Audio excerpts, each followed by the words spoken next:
Birari IND TV न्यूजमध्ये आपले सहर्ष स्वागत आहे। काल जी चिनोद्यामध्ये जी घटना घडली तळोदा तालुक्यातील, त्या चिनोद्यामध्ये एक 9 वर्षीय बालकाला बिबट्याने ठार केलेला आहे आणि या संदर्भात शहादा तळोदा मतदारसंघाचे लोकप्रिय आमदार राजेश पाडवी यांनी याची त्वरित दखल घेत आज त्या ठिकाणी भेट दिली होती। आमदार राजेश पाडवी तालुक्याचं प्रथम नागरिकत्व आहे आणि या नागरिकत्वाला योग्य ते माप देऊन, म्हणजे सुखदुःखामध्ये, सुखांमध्ये तर राहतातच आमदार साहेब, पण दुःखामध्येही लोकांचं दुःख झेलण्यासाठी त्या ठिकाणी सांत्वनपर भेट त्यांनी त्या कुटुंबाला दिलेली आहे।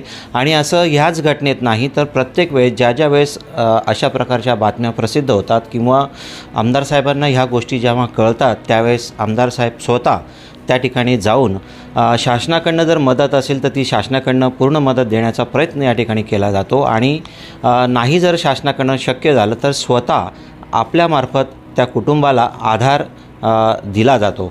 अशा प्रकारे आपण आज आमदार साहेबांशी बोलणार आहोत काल झालेल्या घटनेविषयी।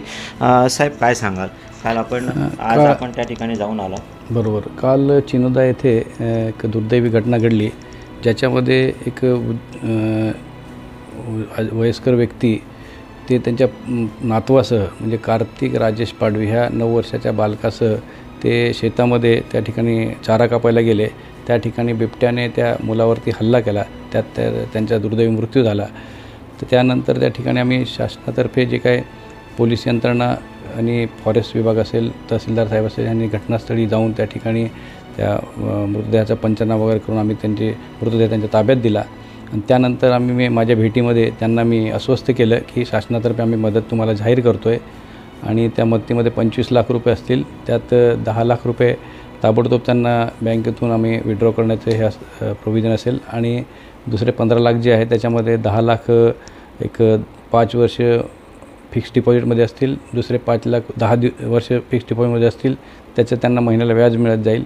ह्या पद्धतीचं स्वरूप आम्ही मदतीचं स्वरूप त्यांना आम्ही जाहीर केलं आहे। येणाऱ्या काळामध्ये लवकरात लवकर ते आम्ही मदत त्यांना देऊ।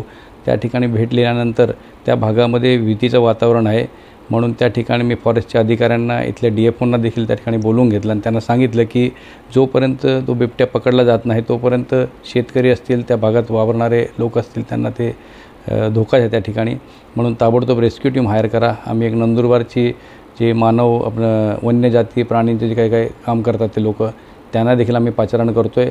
धुळ्याची एक रेस्क्यू टीम आहे 15-20 लोकांची, त्यांना देखील पाचारण करतो आहे।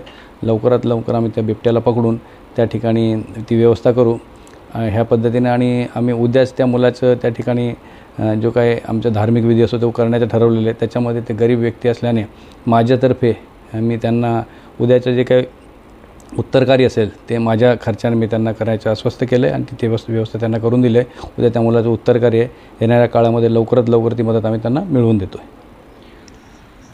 अतिशय गौरवास्पद कार्य आमदार साहेबांचं या ठिकाणी तालुक्यामध्ये राहिलेलं आहे। आपण पाहत आहोत सुखापेक्षा दुःखामध्ये जर आपण गेलो, आमदार साहेब हेच मोठं काम करत आहे। आपल्या प्रत्येक मतदाराला तो माझा किंवा तो दुसऱ्या पक्षाचा असा विचार न करता प्रत्येकाला मदत करणं हे आपलं कर्तव्य आहे। हे कर्तव्याच्या भावनेतूनच आज आमदार साहेब प्रत्येकाच्या मागे खंबीरपणे उभे आहेत। आपण पाहत आहोत नुसत्या समस्या बघून त्या सोडवण्यासाठी पण आमदार साहेबांचा एक कल वेगळा असतो। यासाठी आता ज्या बिबट्याची भीती नागरिकांमध्ये पसरलेली आहे त्याला पकडण्यासाठी विविध ठिकाणाहून रेस्क्यू टीम बोलवण्यात आलेली आहे आणि अधिकाऱ्यांना योग्य ते मार्गदर्शन करून त्यांना बिबट्याला जेरबंद करण्याचं सांगण्यात आलेलं आहे। कॅमेरा पर्सन गणेश मराठेसह मनोज बिरारी, तळोदा।